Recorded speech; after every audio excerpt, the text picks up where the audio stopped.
Slavă lui Dumnezeu stă în ascunderea lucrurilor, iar slavă împăraților stă în cercetarea lucrurilor. Proverbele 25, versetul 2. Proverb 25, da. Mă gândesc astăzi, suntem în 25. Da. Proverbe 25. Slava lui Dumnezeu stă în ascunderea lucrurilor, iar slava împăraților stă în cercetarea lucrurilor. Există lucruri ascunse și nu puțin. Nu totul se dă pe tavă, chiar după ce ești mântuit. Există lucruri care trebuie să le cauți.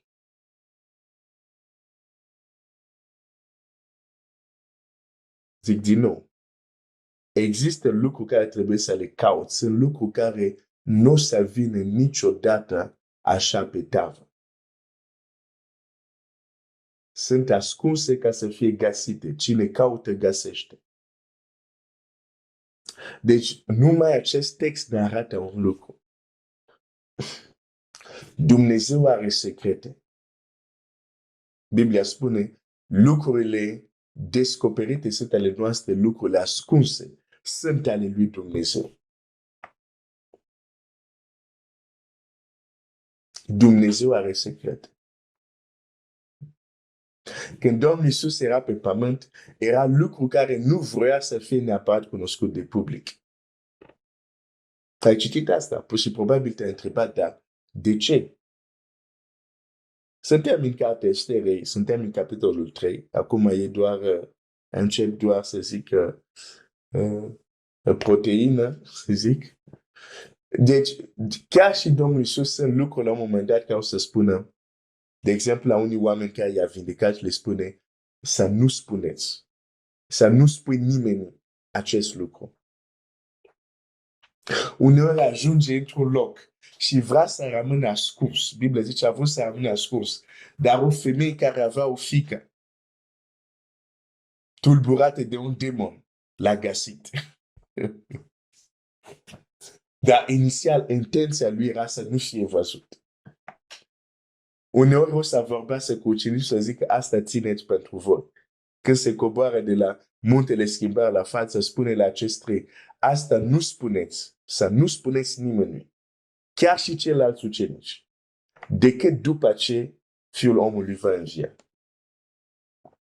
Deci când citești aceste lucruri, înțelegi că și Domnul Iisus era lucru care, pentru cel puțin o anumită perioadă, voia să le țină ascuns. Nu totul este pe tavă. Chiar și în lumea fizică, sunt lucruri care trebuie să mergem să le căutăm în adâncimile mării, cum ar fi sacramentul de petrol. Asta este planul natural. Pe planul spiritual e și mai mult. Și tragedia este, după ce suntem mântuiți, să credem că, ok, am văzut totul, știm totul, și nu avem această atitudine de cercetator. Cred că asta e modul corect. Eram să zic atitudine de cercetor, nu a cerci, dar a cerceta. Foarte important. Foarte important. Fii cineva care cercetează, așa, ca să schimb un pic frază, ca să fie ok. Fii cineva care cercetează. Biblia spune, nu disprețui prorocile, cercetați toate lucrurile, reține ce este bun. Trebuie să fii cineva care cercetează. Nu poți să accepti și să primești totul gata că e așa, pentru că cineva zice așa zice Domnul, așa zice Biblia. Nu, totul trebuie să fie cercetat. Fii cineva care...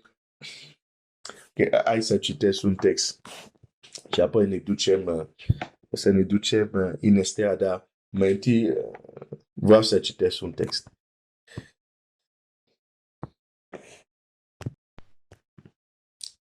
În cartea Petru, dacă nu mă înșel, Nu vreau să-l citesc, dar cred că este important să-l citesc acum.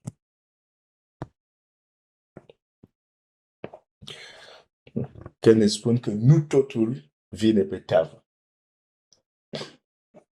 De aceea nici tu nu poți să spui totul despre tine pe tavă. Sunt uimit cum unii oameni, cum te văd prima dată, vor să afle totul despre tine. Nu e corect. Unul întâlnesc cineva, așa le întâlnire de tineret, nu mă cunoaște. Înțeleg întrebare de unde ești, cum te cheamă, cum de ai venit în România. Asta sunt întrebări normal. Dar apoi să mă întrebe, unde stai? Ce lucrezi? Cât câștigi? Dacă îți plătești la chirie, deja asta mi se pare destul de deplasat. Și cel care mă întreabă, nici nu știu deocamdată numele lui. Sunt momente unde îmi vin să spun anumite lucruri, dar educație și politețea frenează. Vreau să le întreb, ok, când poate strabunica ta la pantofi?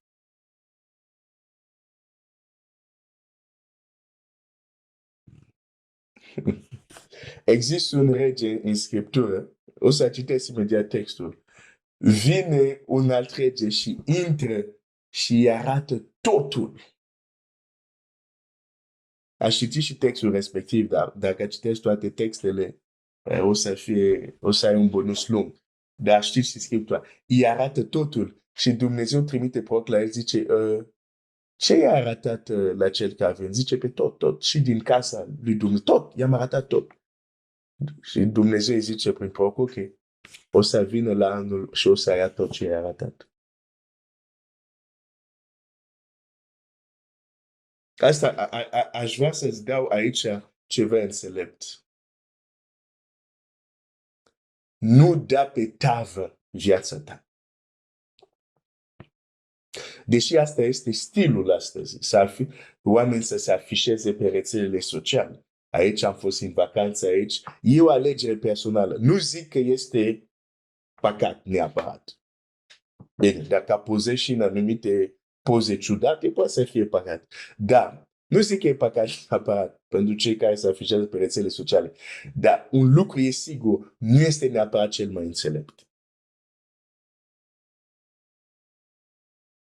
Vreau să-ți dau așa o doză, nu mă consider înțelept, dar îți dau o mică doză ca mă ascultați oameni înțelepți. Ok să fii fericit. Nu expune viața ta la toată lumea. Și caută modalități de a înfrâna cei care sunt prea curioși, inclusiv creștini.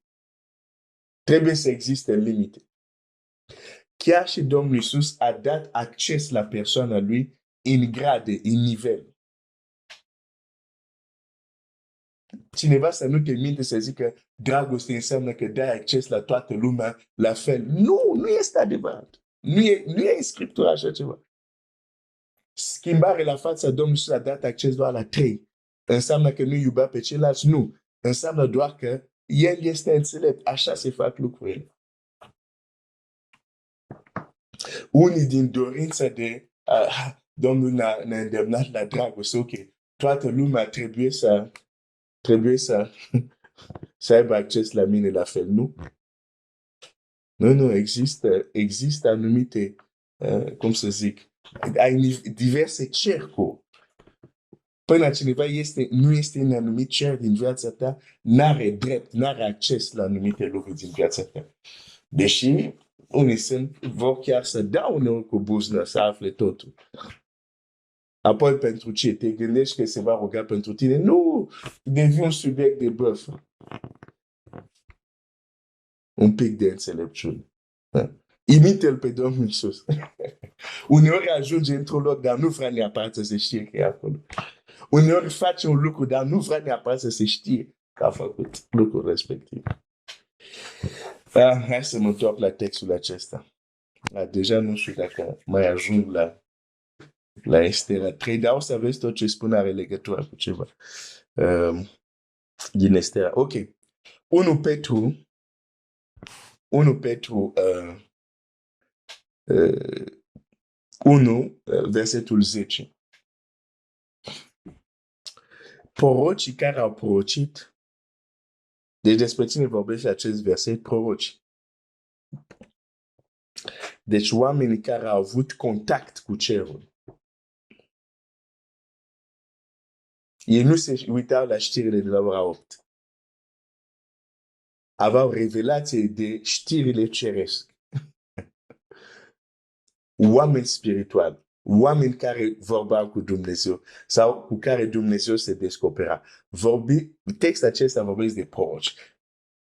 Dar uite, ceva uimitor, deși aveau descoperiri, deși știau despre viitor, uite atitudinea lor. Biblia zice așa, proroci care au prorocit despre harul care vă era păstrat vouă, au făcut din mântuirea aceasta ținta cercetărilor și căutărilor stăruitoare.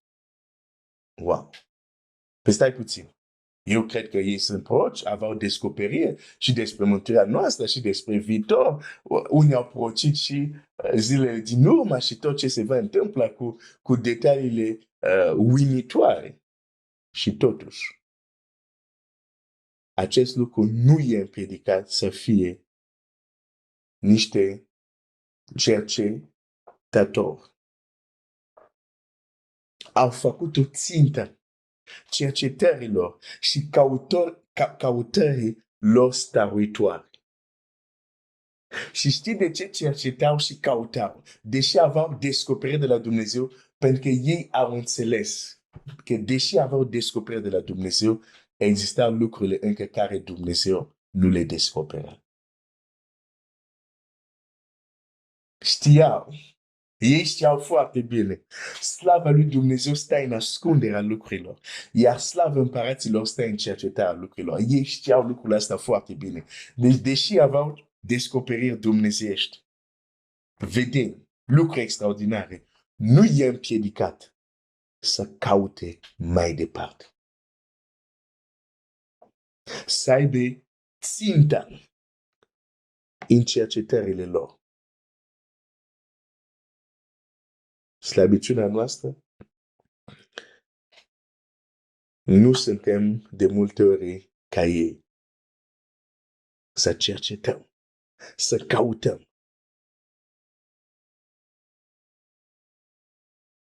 Fii cineva care cercetă, care caută. De ce? Pentru că unele comori, doar așa le vei găsi. Și vreau să-ți mai spun un lucru. E o diferență între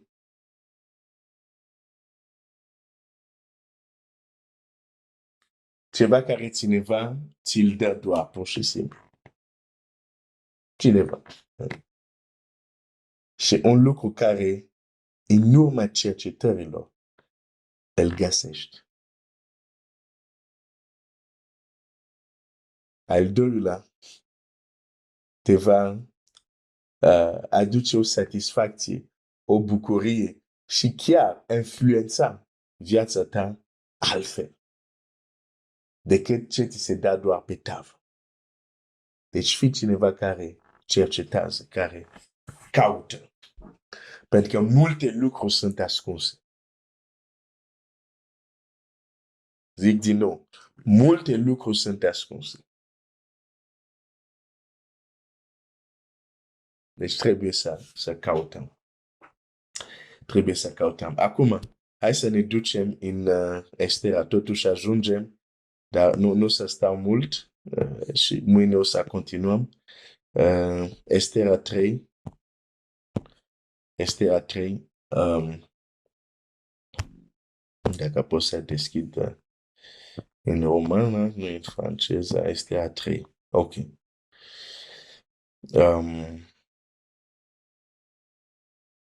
Estera 3:6 sau 5:6 din nou, suntem pe aceste versete. Și Aman a văzut că Mardoheu nu-și pleca genunchiul și nu se închina înaintea lui.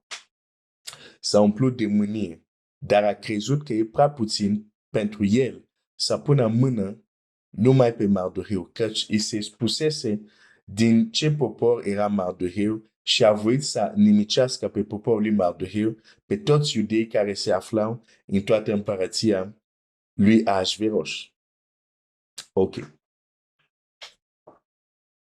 Aman a avut informații despre Mardoheu. A aflat că este iudei. A aflat din ce popor face parte.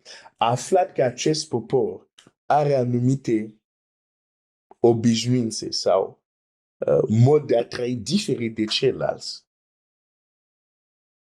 Vedem asta, o să vedem asta mai departe. Deci Aman a aflat,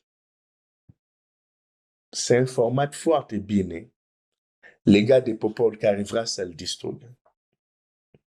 Dar indiferent de cât de bine s-a informat, erau lucruri despre Aman, despre Mardoheu, și erau lucruri despre acest popor, informații care Aman n-a avut acces.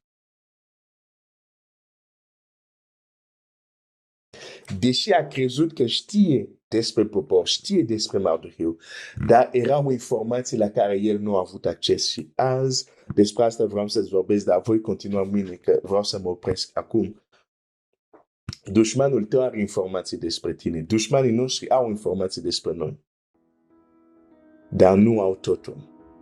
Pentru că unele lucruri despre noi sunt ascunse. Uneori chiar pentru o perioadă ascunse noi înșine, ai înțeles ce am vrut să zic. Și aici am încheiat. Continuăm mâine, Dumnezeu să te binecuvânteze.